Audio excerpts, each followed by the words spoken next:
storygoers, and welcome back to another episode of Tales from the Cartridge, the video game storytelling podcast. I am one of your co-hosts, Eric Penrod. And I'm your other co-host, Ryan Bauer. I should have thought of an intro for this part. The part right when you start singing your part, Ryan, I was like, oh man, what am I going to say to intro into this? But I got nothing. So Ryan, how are you? And what have you been up to? I'm doing pretty well. I'm feeling like this past couple weeks have been feeling a little more stable. The weather's getting a little warmer and everything's getting all muddy and wonderful. I'm doing great. I'm doing pretty good. I've been playing bits and bobs here and there. Me and our friend Dave have been playing Grounded, which is like a survival game where you're shrunk in a backyard. And that's very fun, like trying to fight ladybugs and running away from spiders and getting very, very scared. Ugh. And because the spiders are like giant and they spook around at night. But it's very fun. It's very fun to like cut down a blade of grass, it collapses, then you use that to like build a fence. It's like and grow mushrooms, and it's a very fun survival game. If you're into survival games, it's got this really cool theme to it, and they're constantly adding more stuff. So that's been really fun. I finished Horizon Forbidden West at about 90 hours. So it's pretty decent bang for your buck. I didn't do everything. I platinumed it, but I didn't do like every single thing, just because like the upgrades get very expensive and I was like a little bit overpowered by the end. If they do a new game plus, maybe, but I felt like pretty satisfied with the amount of time stuff I got out of it. It was really wonderful, really fun. And then after I finished Horizon probably on Wednesday or Thursday, I started playing Destiny, Witch Queen, the new expansion. They just this weekend did the raid. Yesterday was the race to be the first, and then after the raid was over, a bunch of new missions unlocked, and there's a new area that opened, so that's always very cool. And like there's like an event in game that leads to, even though I didn't participate in the raid, I get some cool stuff, and I get to like, the world changes after that, so that was really fun. Oh, wow. Yeah, so that was really cool. Is it still in the same way like from forever ago with Destiny, that like it was like a race for like all the big like groups of people that were banded together to beat the raids first? Like, is that still a thing? Yeah, like, yeah. You know? So okay. there's these like big raid groups, and there's like now, since they've been doing this for like years and years, there's like these groups that always do it. Dado, who's a really famous YouTuber on Destiny, he has a team, and then there's another team who I've never heard of them, but effectively last year, a team came in first, Dado's team finished the raid 5 minutes later. It's like 12 hours or something silly like that, because going in blind, you have to figure out these like really weird and buck-wild mechanics. And then this year, the same team who won last year came in first, and Dado's team finished 5 minutes later again. So it's really intense to watch, and it's always really fun, even though like I try not to watch too much because I don't want to spoil the raid for myself. But it's always really cool just to see the excitement and the buzz around on social media about like, oh, they just finished the first encounter and now they're moving on to the second, this person's still working through the first encounter. It's just really, really interesting to see, almost like a sport, to see how people are making it through these things, and they've made it easier to prepare, which is really cool. So it was an exciting time this weekend as that was happening, and seeing that unfold. And then I haven't done the new mission yet, but there's like a new mission that lets me go into the raid area and like explore it, even though I probably won't be able to do the raid for a very long time, just because it's hard to get 6 people and it's usually strangers. But yeah, so it's exciting times. That's so cool. I love that it's still a thing for people that enjoy Destiny. Yeah. Very cool. It's very cool. It's still like, even though I have been keeping up with it pretty well, it's still overwhelming. Like, I cannot imagine a new player jumping in. And they did an okay job onboarding, but it's just so much. And there's so much FOMO there that it's just hard. But Eric, how are you? And what have you been playing? I'm pretty okay. Work's still, I don't know, man. Work is just hard. Work is rough. I'm sure many people feel that way. So if you are out there and you are struggling at your job, just know that I also am, and I sympathize with you. I support you in your rough endeavors at work.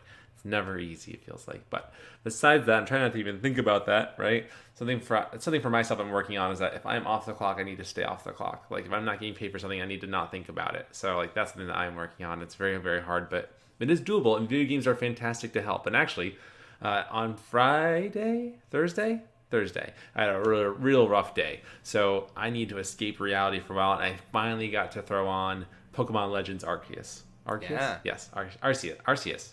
I don't know. Pokemon Legends. I know. I probably should have figured it out. I always call it Pokemon Legends. I always forget that Arceus is in the name.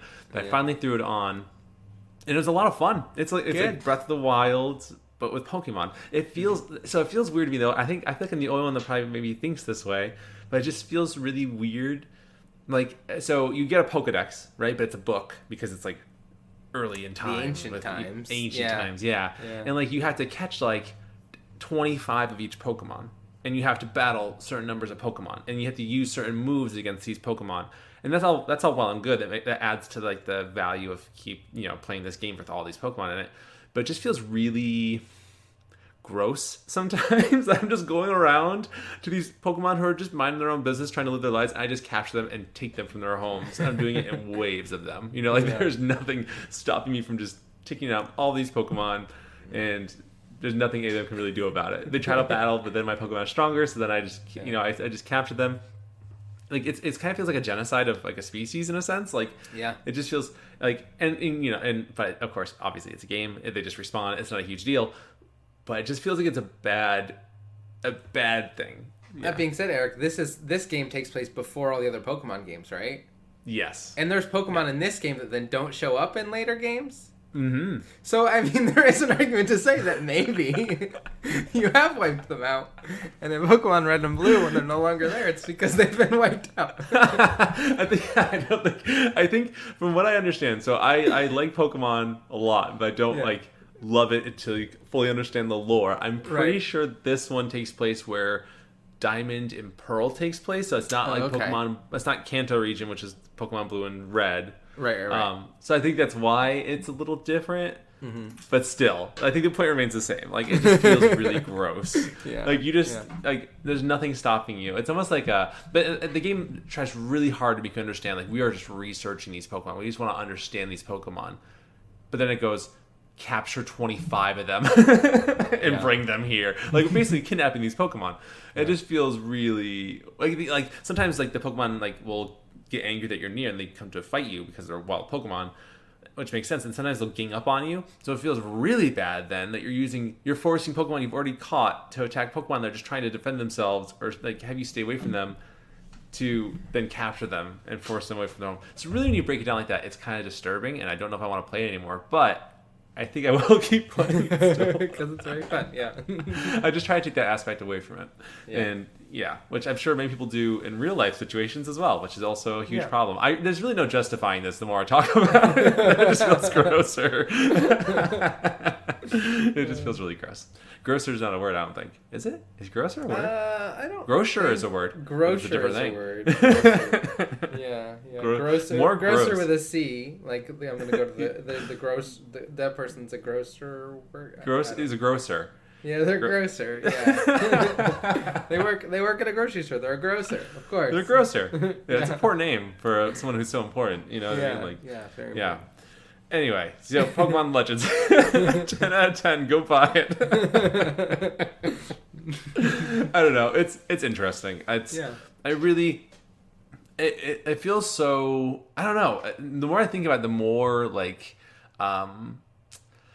what's the word I'm looking for? It just feels very old-fashioned.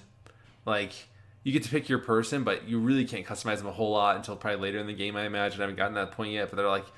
All the pronouns are like he, her, and all different, and it feels weird. I don't know. I don't know. The point... I don't know. It all feels kind of like archaic in a sense that you're going around and just capturing all these Pokemon and just feels so... And they all look the same. They all do the same things. It just feels so kind of like... I don't know. What's the point? Why can't we just understand that these Pokemon don't want to be interacted with and we leave them alone? Like, why do we have to capture them and why do we have to say that? Like, what gives them the right? But now I'm kind of going off in weird vegan territory here. So I guess I'll turn around before other people leave the podcast. But anyway, diverging from that topic, I just want to say, hopefully everyone enjoyed our last episode of Sifu.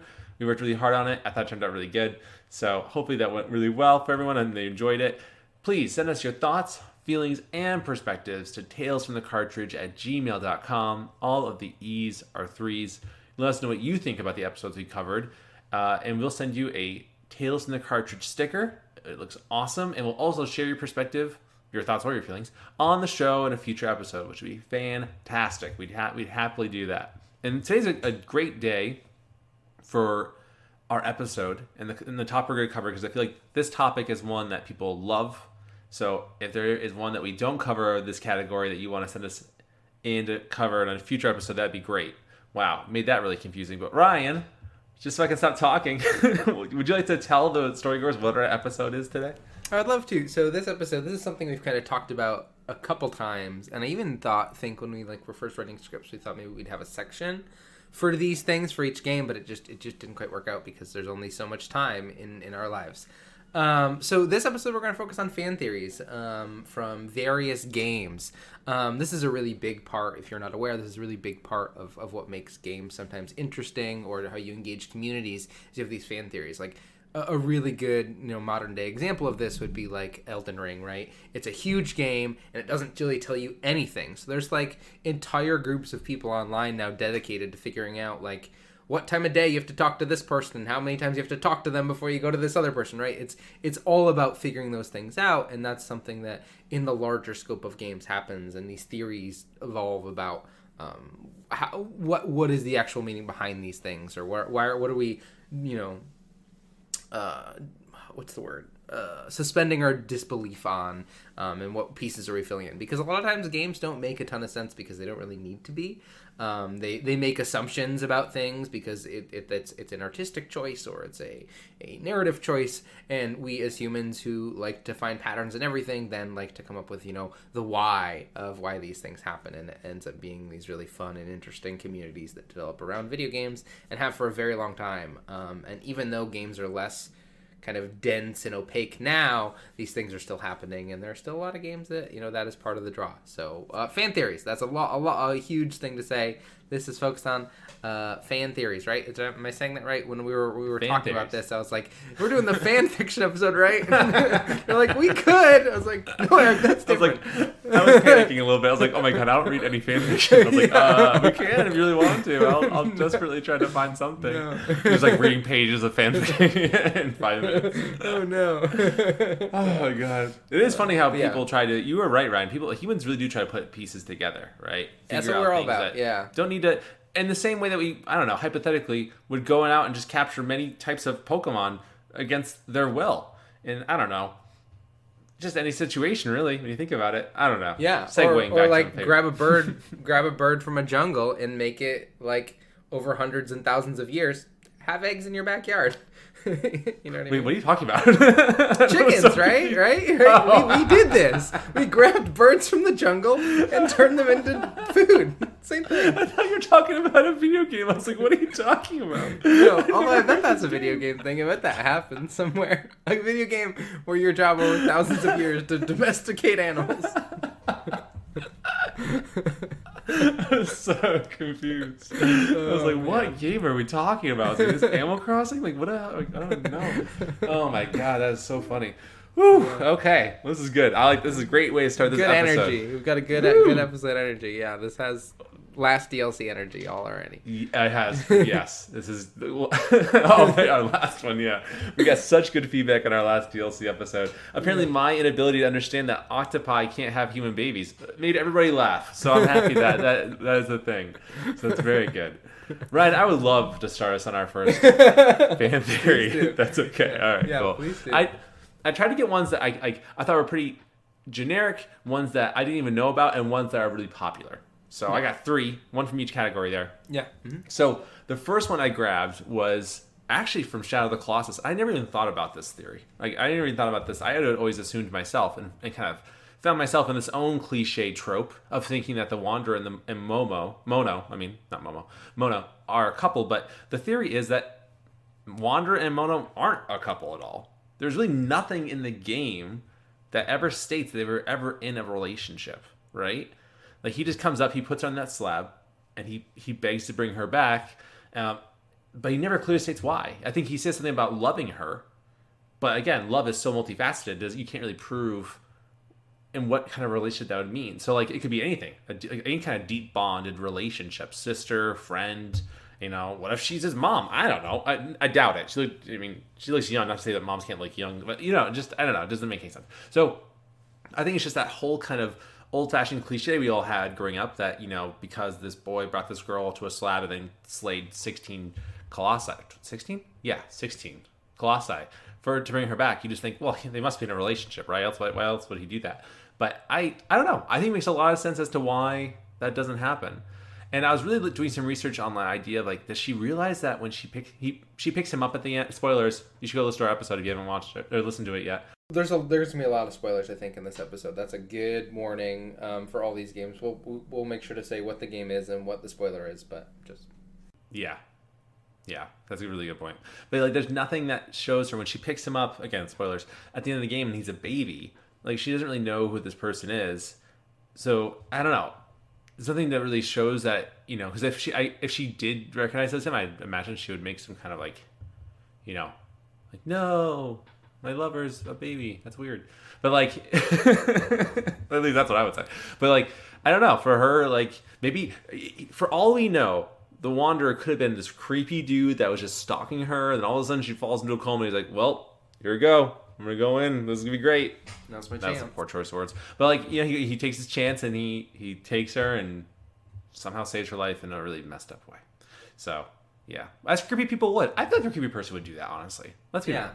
Yeah. I feel like there really is a fine, not much of a fine line. It's very easy to cross the line between passionate, dedicated lover and creepy stalker. I feel like it's really hard to like, you know, to not cross over at that at some point. It really takes the right circumstances. You know what I mean? Yeah. I can see the Wanderer. The Wanderer, he has a weird sword that glows in the light. Like, he kind of dresses funny.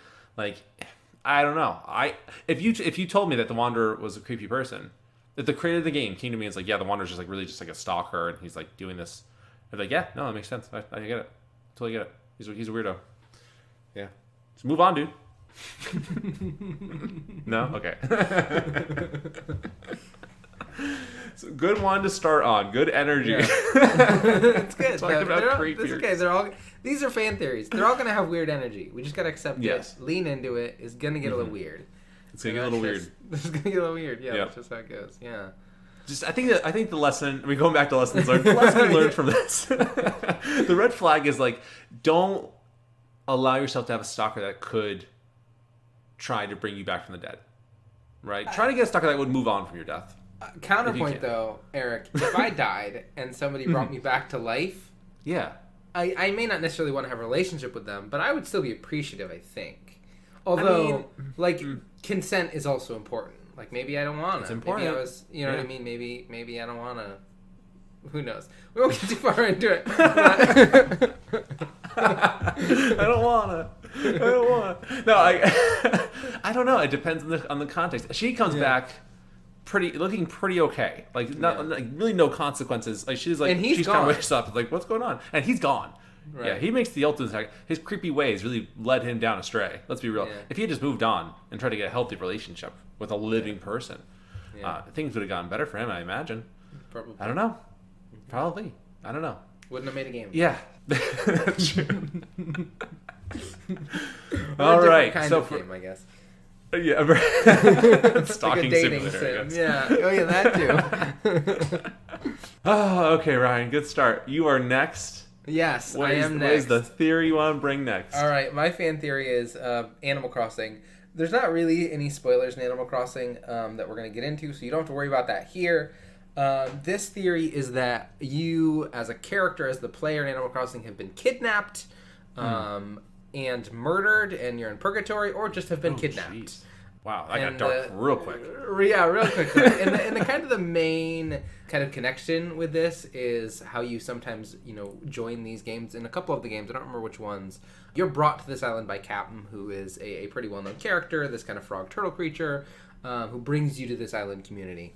In some cases, it's Rover on a train for the GameCube version, but in later games, it's Captain. If you look at Captain, and then you look at a picture of a creature from Japanese mythology called a kappa, they look really similar. They have the same bald spot on their head and the hair. Yeah. They're like these turtle frog creatures. And what's interesting about kappa is what they're known for is luring children into rivers and then drowning them. And that's kind of... Why? May I ask you a question? Yeah. I'm looking... So you provided me an image of kappa and Captain. Mm-hmm. So storygoers, if you want to take a second to look at an illustration of what a kappa looks like, the question I have is, what stupid kid would walk over would walk over to that thing? Like, what are you like? I mean, at that point, I don't know. Like, is that survival? Right, and I don't know the details of how they're lured into the river. If what the details are, maybe if storygoers know, let us know. But yeah, it's not like a friendly. Like Captain looks fairly friendly. Kappa, he has a Hawaiian shirt on. Not friendly at all. Very spooky. No. Yeah. I just picture it like, come over here, like something like creepy, like I have cake. And it's like, I don't want your cake. Like, you're in a river. It's probably gross. Like, you're gross. Why would I go over to it? Like, what could he possibly offer me that would make me want to go over there? Okay, all right, so I'm a dumb. So Ryan, I'm a dumb kid, right? No. Yeah, you're a dumb kid. Yeah. It's just hypothetically, I'm a dumb kid. Mentally, I am, but let's just pretend like physically I am too at the same time. Right. Also, so mentally and physically, I'm a dumb kid. What could this Kappa offer me that I wouldn't immediately be repulsed by the idea that he's just lurking in the water? Money, but then it's all wet. Yeah. I don't know. Yeah. It feels gross. Food, no, unless it's prepackaged. But I could just go buy that, I'm sure. Well, if you're a kid, you can't, right? You don't need. How do you go? Yeah, I could be spoiled rich kid. True. Probably not, though. What kind of spoiled rich kid walks around the riverbank? Exactly. And if you look at, like, percentages, most likely you're not going to be a spoiled rich kid because there's far fewer of those in the world than there are non-spoiled rich kids. Yeah, I definitely wouldn't be that. Yeah, maybe they just have, like, a very good singing voice or something, and, like, you want to know where the music's coming from, or maybe, like... It's like a mermaid situation. Exactly. Disgusting turtle man thing. Yeah, this creepy turtle creature. Or maybe it's like, I don't know, maybe they just have like some maybe... But you're probably right. Because you're on the right context, because in Animal Crossing New Horizons, Captain sings to you. Yeah, and he does. takes you to other islands. You might be on the right. He's not a good singer, but it's cute. Maybe that's why. And there are music lines where he sings that children are gullible. And that is another piece of this in some of his songs or some of the things he says, and there also maybe there's another connection there. So it's a little bit weird, and they're very similar looking. If you look at the art of them, there's a lot of similarities. And again, I don't know what a Kappa would have to do to convince a child to come into the river. Storygoers, let us know what your thoughts are. Yeah, like, what would convince you to go towards a Kappa?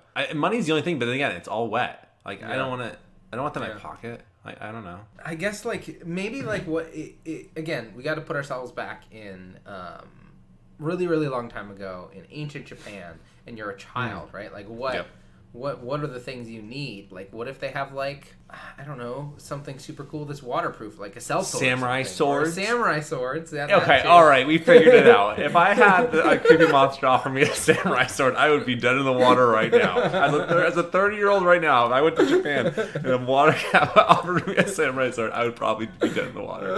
Okay. What? A samurai sword? You're like, yeah, come over here, I'll give it to you. I'm like, sweet. We'll have to if you and your partner ever take a trip to Japan, we'll have to give them a heads up on what to look out for, so that you don't end up in a river somewhere. That'd be the way to go. That would be the way to go. You see, I'm really tall though, so it'd probably be really hard to drown me. He'd probably trying to push on my shoulders. I think he's just playing with me, like, yeah, we're playing in the river. This is great. Look at my cool sword. Just swinging it around. We should go to Japan. That'd be really fun, yeah. I would love it. I mean, I'm not a city person by any means, so I think Tokyo or Shibuya or anything like that would totally overstimulate me in a negative way. But anything else, I would be totally down to do that. Yeah, I'm crying right really now. Fun. That's so bad. I just picture my stupid head sticking out of the water, just looking at samurai sword as a cat was trying to drown me. Oh my god! If we ever get fan art, I really hope this is what we get. I would please, if anyone out there is an artist, like they would love to, I would send you a picture of myself. I really have to. I will do it. I don't care. Oh man! Oh my god, that's so very funny. Good. Mm-hmm. Is there? I think there's more to your theory, Ryan. Is that a little bit? I mean, that's kind of the main chunk. There's also that you're the only. This kind of it goes to the being dead part, or you're in the afterlife part. You're the only human here, and everyone in this town is just trying to give you things to do or keep you preoccupied or make you work for things. You're the only one who's kind of making any money. The whole economy is kind of built around you as an individual. You can't really leave town in any meaningful way. The train doesn't really go anywhere other than to other magical islands. You don't ever need to eat or drink or sleep really in any meaningful way. Neither do any other creatures here. You can, but you don't have to. And then just again, I also saw some theories about that going even darker. Those letters from your parents are like they're like grieving words that are getting sent to you, through the afterlife and all kinds of other very dark, creepy stuff like that. Because I guess some of the letters talk about some, I miss you, I can't wait for you to like some really, really spooky things, or that you're in like a coma or something. Is it normal for your mom to like send you like plushie dolls and like teacups when you die in Japan? Because then that would support the theory. I didn't look into that. That'd be something we'll have to look into. That'd be something. Yeah, that's kind of the biggest and weirdest thing is the Kappa Kappan thing, and then just the fact that you're the only human surrounded by all these like strange talking animals in this world that feels like it's built purposely for you. And at the same time, you're in a lot of debt to Tanuki, who is another. Which is a whole nother weird Japanese folklore thing. But they can like transform things, and then they have really large balls and can wrap themselves in them and can like use umbrella. Wait. It's yes. Wait, hold on. Hold on. You went too far. We gotta stop for a second. The whole thing. Yeah, are you implying what I think you're implying? Yes. Yeah. No. It's in the mythology Wow. that they have these massive testicles that they can kind of use to craft things with. It's very strange. Didn't make it into the game. In the if you look at the statue in the game, they are there. I have a new theory. Is Mario's Tanuki suit way more than I think it is? Like, is there a reason why he can fly? Oh my god. Jeez Louise, dude. Oh my god. Okay. All right. Yeah, that's my theory. That's my theory. And Eric, wow. You just threw another one out there in the world, and I can't wait for all the evidence to pile up on it. Tell me, Miyamoto, is Mario's Tanuki suit made out of testicle skin? God. Yeah. Okay, well, that was a theory for sure. Yeah. Okay. Anyway, moving on. My turn. My next one. I never thought about this, but it makes total sense. I'm sure this is one that many people already know. So when I kind of heard this, though, I was very surprised, and there's a lot of evidence that supports it, which I never thought about. But it is Pokemon in the idea that there was a great war set before the events of Pokemon Blue, Red, and Yellow, and arguably after Pokemon Legends, Arceus. So the idea is that the main character is often going around everywhere. He's like 10 years old, roughly, and without any supervision, without any parental supervision, just goes off in the world and just survives with these Pokemon that he's catching. And in the beginning of the game, the main character is recognized as the, quote, man of the house by his mother, and his rival, that everyone considers to be Gary Oak or whatever, or Blue or whatever, is an orphan, right? So like, which I didn't realize. I didn't know that was even a thing until I read it. The biggest thing too is that there's text from one of the gym leaders, the electric type gym leader, Lieutenant Surge, who says, quote, "Hey kid, what do you think you're doing here? You won't live long in combat, that's for sure. I'll tell you, kid, electric Pokemon saved me during the war." So he's already referencing the war that he is somehow a part of, and he's like late 30s, early 40s maybe, somewhere there.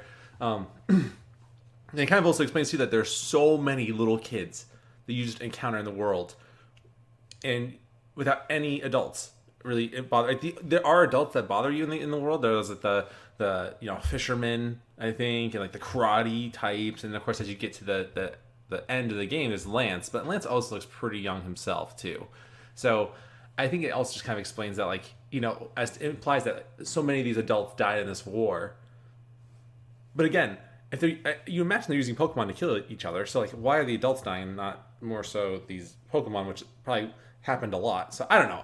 The theory is that the idea that all these grown men have died in the world because of this great war.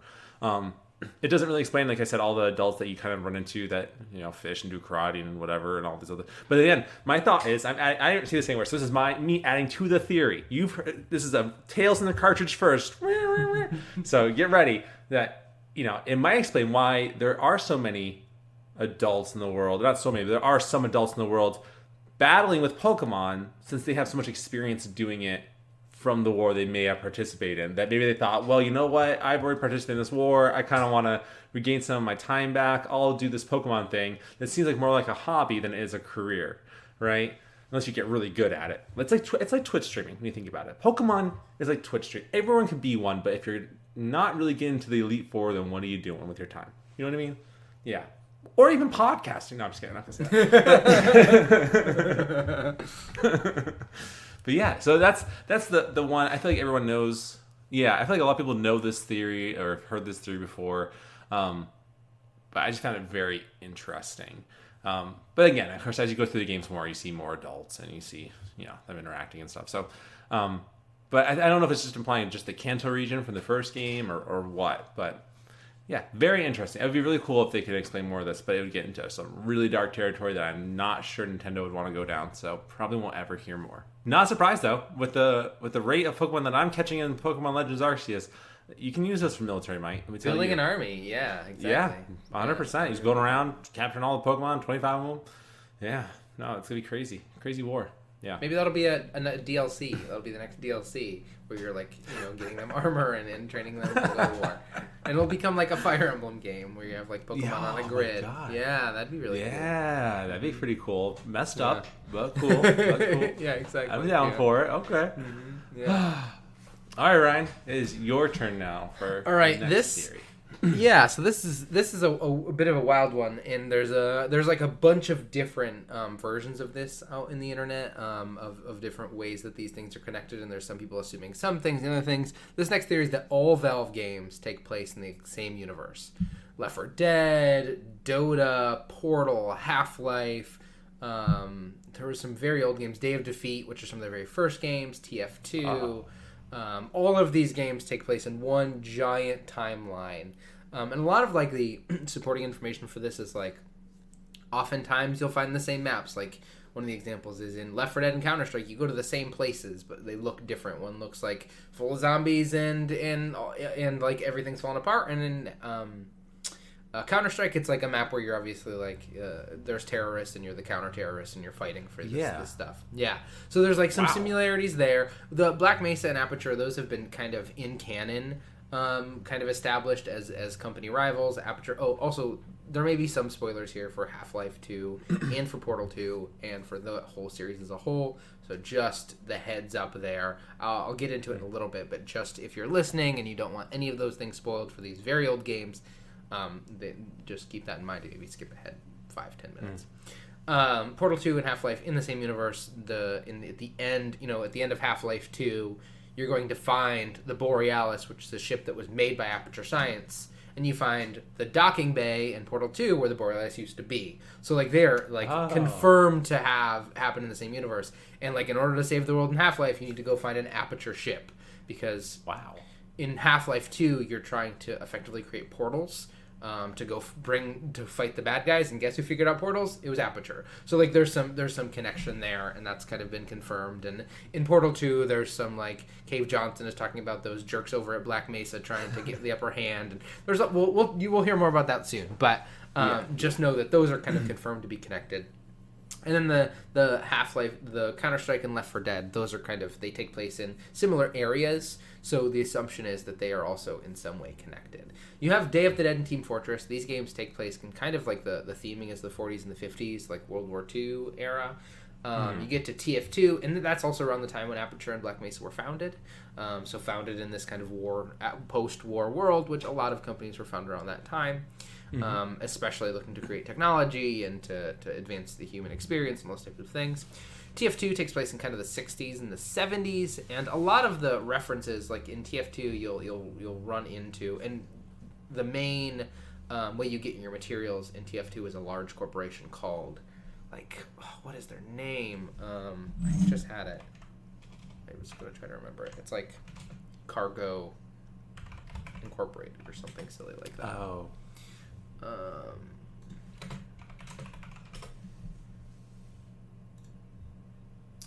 is it? Hold on, listener. We'll edit this out probably. We'll edit this out. You won't have to wait. I can't find it. I'm not gonna spend a ton of time, but effectively, that is another large corporation in TF2 that is providing your equipment and your supplies. Half-Life takes place in the western U.S. Left 4 Dead takes place in the eastern U.S. So there is, a chance that these things the situations that affect each other. And then one of the theories is in Half-Life, in the Half-Life you have the resonance cascade, which is the thing that, the portal happens and all the aliens come to the Earth, and those types of things happen. And then there is rumors that when that happens, alien flu is brought to Earth, and that's what starts the alien outbreak that leads to Left 4 Dead. And then you also have in 1998, again, spoiler for Portal 2, 1998 is when Caroline is turned into Gladys. That is also the time of the Bring Your Daughter to Work Day, which there's also a lot of theories around that whole situation and, who Shell is and how she falls in all this. But right at the end, right when GLaDOS is killing everyone in Aperture, that's when the resonance cascade is happening. Those are happening around the same time period. So GLaDOS takes over Aperture, and then Black Mesa effectively causes an apocalypse on the Earth. And that apocalypse is, in theory, where the zombie plague comes from. Mm-hmm. So we're fighting zombies, and GLaDOS Portal is happening underground. Doesn't really have any impact on the upper world. GLaDOS is just testing. And then you have, again, spoiler for Half-Life 2, the Combine, who, in the lore of Half-Life, all of those aliens that come with the Resonance Cascade are running from the Combine, who are the big evil alien empire taking over the world. They're coming to Earth to escape. The Combine come to Earth because of the events of Half-Life, and there's something called the 7-Hour War, which is effectively the Combine battling the forces of Earth, and over the course of 7 hours, the Combine take over and defeat all the militaries of Earth, and the assumption would be in that time they also stamp out the zombie plague. And there is also some zombie connection there with the head crabs, are another kind of mindless zombie piece that certainly could be connected to that alien zombie flu. 2030, Gordon Freeman has woken up. It's confirmed that Half-Life 2 takes place 20 years after Half-Life 1, and then that's where you have Half-Life 2 and all of that taking place, and then Portal 2 is placed somewhere, I think they say in-game, it's hard to have a reliable narrator because it's GLaDOS and Wheatley, and it's hard to know what time is, but Portal 2 seemingly takes place way past all of this, because obviously the end of Portal 2, where you end up. So that's kind of the kind of rough timeline. There's some other connecting threads there that I didn't mention, but the thought is all of these games take place in the same world. There is a lot of references, like in Left 4 Dead. They talk about playing Team Fortress 2. So there's some fuzzy areas there, and obviously in Team Fortress 2, there's all kinds of hats. There's Gordon Freeman references.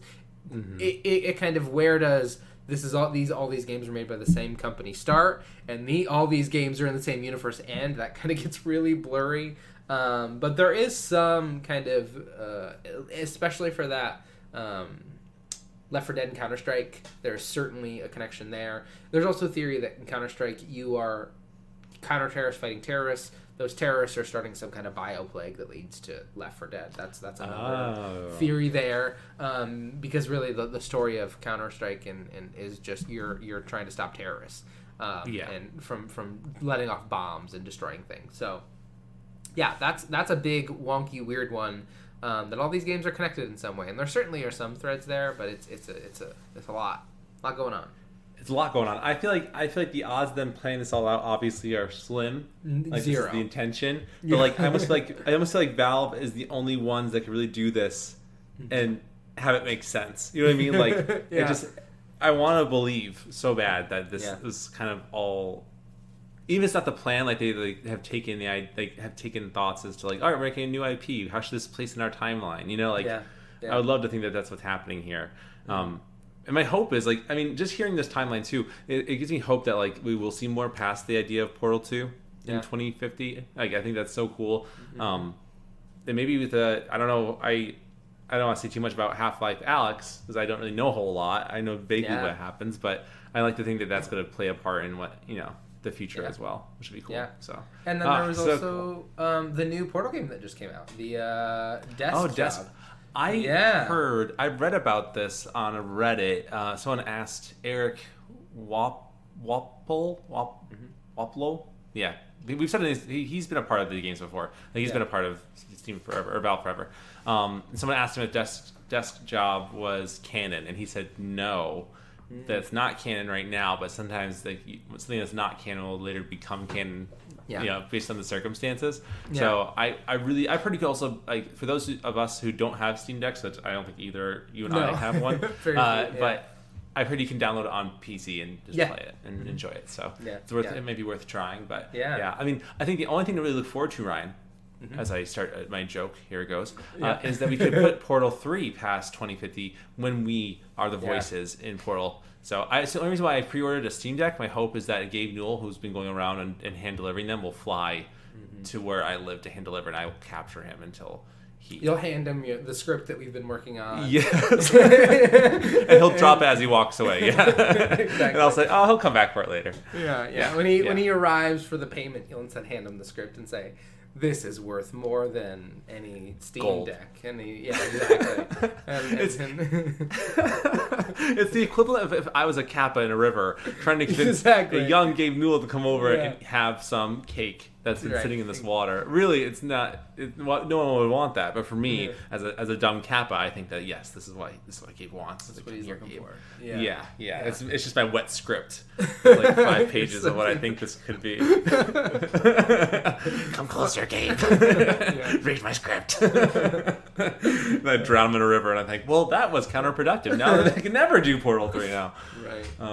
Gabe, I won't drown you. I promise. Please bring this theme. Yeah, please let us be in Portal 3. I won't. I mean, unless you want to, unless that's a storyline I never thought about. I mean, like I would do it. I don't know. It's just, I don't know. But yeah, that's what I picture. So, Portal 3 coming soon. One day we'll see. Yeah. All right, the last theory we have for today. Yours are chunky. Mine were chunky. Yeah, mine had a lot going on. Yeah. I'm ending us on a pretty similarly chunky theory. Yeah, and this is one that I've always thought, and I think many people think this as well, but the reason why I included it is because there's so many more references than I ever realized, and that's that Uncharted and The Last of Us take place in the same universe. And I'd always assumed this because of one of the reasons being that in the very first chapter of Uncharted 3, Drake's Deception, you can see that there's a newspaper on a table in the bar that reads, "Scientists are still struggling to understand deadly fungus," as a reference to the fungus that infects people in The Last of Us. So that's always like my thought, like, wow, that's so cool. And actually, I believe I read too that news, that paper references The Last of Us, which was not yet announced yet. Yeah, that was it's very cool. That they're still working on it behind the scenes. I think Uncharted 3 and The Last of Us were worked on at the same time, I believe. Oh, interesting. Yeah, I'm pretty sure. But there are other references as well that I'll happily read to everybody. So there's a bottle of pills that belongs to an old woman in Uncharted 4, in chapter 16. And you can see from the image, the name on the store medication is called Weston's Pharmacy. Weston's Pharmacy is also found in The Last of Us DLC, Left Behind, where Ellie and her friend Riley take some time to explore a mall, being together, and they find Weston's Pharmacy. And also in The Last of Us 2, Ellie finds her way to a hospital where Weston's Pharmacy is an optional location to be found. You can go in there and steal stuff from the safe. So like Weston's Pharmacy is this big thing that's in both games. Starlight Savage is also the fictional comic series you're constantly trying to find for Ellie in the first game, that she loves a lot. And Uncharted 4, you can find a poster. Oh, yeah, big spoiler alert. Big spoiler. Okay? Big spoiler. It's a big spoiler, huge spoiler coming. So please, if you haven't played all the Uncharted, you don't want to be spoiled, please heed our spoiler alert right now. In Uncharted 4, you can find a poster that reads Starlight Savage 2 coming soon, hanging on the wall in Nate's daughter's room. So, yeah, so cool. So it's a series that came out hypothetically after Nate has a daughter, which is towards the end of Uncharted 4. Is at the end of Uncharted 4. Excuse me. And so that's really cool. And the last one, I'm sure there's actually way more than just this, but I put the ones I found really interesting in. But another crucial hint is that during the first playthrough of Uncharted 4, you can find a pendant on the ground that is the logo of the Fireflies embedded into it. Yes, so as a reference to the Fireflies in The Last of Us. So there's so many things. But then again, there's a lot of like contradictory things, like kind of how you were talking about with your Valve universe, Ryan, where like Ellie has found this. I think in the Last of Us DLC, you go into a costume store and you see a Nathan Drake costume like in a package on the wall. You can also find, I think in Last of Us 2, you can find a PlayStation with a copy of Uncharted 2 sitting next to it, or one of the Last of Us games. So there are little things like that in the games. And in Uncharted 4, I believe, in Nate's daughter's room, I think, there is a picture of, I think, unused concept art of Ellie pregnant. And like the logo of The Last of Us has things covered it, so like we can tell it's that logo, which had, I guess, a lot of people speculating that Ellie would be pregnant in The Last of Us 2, which did not end up happening. So it was really cool. So yeah, there's all these little things that hint at, like, you know, they're in the same universe, or like one is a medium in the other universe, but in some way they're connected, which I think is so cool. The idea, though, of like Nathan Drake's story transitioning into the world of Last of Us is such a wild idea. Yeah. And like I just cannot picture Nathan Drake or Sully or any of these people ever transitioning to the world of The Last of Us. Like, it just feels really sad in a way. Yeah, you know, like, yeah. Like, it just feels really sad and feels like, I don't know. It makes me not want this at all. I don't like this idea. It makes me feel very sad. So, yeah, I don't know. Can you see that? Do you want to believe that this is the same universe? I mean, no, because I like the world of Uncharted is really lighthearted. Although you murder just hundreds of people, hundreds. You wipe of people. families out. Yeah. That being said, it is a really that cognitive dissonance there. It's really kind of a kind of happy-go-lucky, spunky, just kind of fast and loose. These like a bunch of these fun characters are just going through these experiences, and they're brought closer together because of it. And in the end, they get that. And again, spoilers for the Uncharted series. They get this happy ending that is really satisfying and wonderful. And then The Last of Us is such like a dark, an incredible game in its own right, but just like the tone is different. It's dark. The themes are about like loss and the kind of meaninglessness of life and the meaninglessness of saving others and revenge, and like they just have very different tones and themes that they don't mesh in a way that is satisfying. Or like, I don't want Nathan Drake's daughter to have to live in a Last of Us world. That just sounds so sad that like he you know, lived this life and him and his partner ended up in a really happy place, but in the end, like, everything goes bad and everyone's mean and sad. Just isn't satisfying. But I guess it does make it really interesting, like, to know that like maybe somewhere in the world of Last of Us, like, Nathan Drake's descendants are hanging out. But again, I don't think that would be satisfying unless like there was a way to combine those themes and like some side quest, you're like dungeon delving and that. But yeah, I don't know. I don't think it would be particularly satisfying. No, I don't either. Do you think a better theory, Ryan, is that Nathan Drake from Uncharted is loosely based on the idea of Nathan Drake from the new movie Uncharted, starring Tom Holland? Maybe. And how my theory is that they're really not the same Drake at all. Yeah, I mean, and from what I've heard about the movie, that like if you go into it thinking that, it makes it less terrible.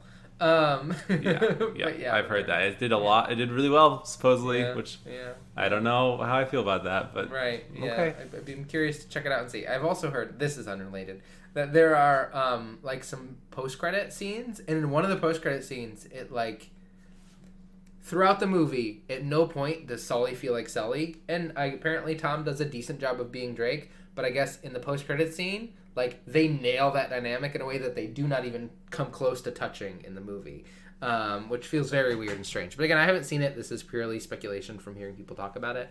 But Eric, how would you feel if that Last of Us world led to, or that Uncharted world led to The Last of Us? Does that feel better? That does feel better, Ryan. I like that idea. I would love the idea of a mustached Mark Wahlberg trying to survive in a post-apocalyptic world. That makes you feel happy for a weird reason.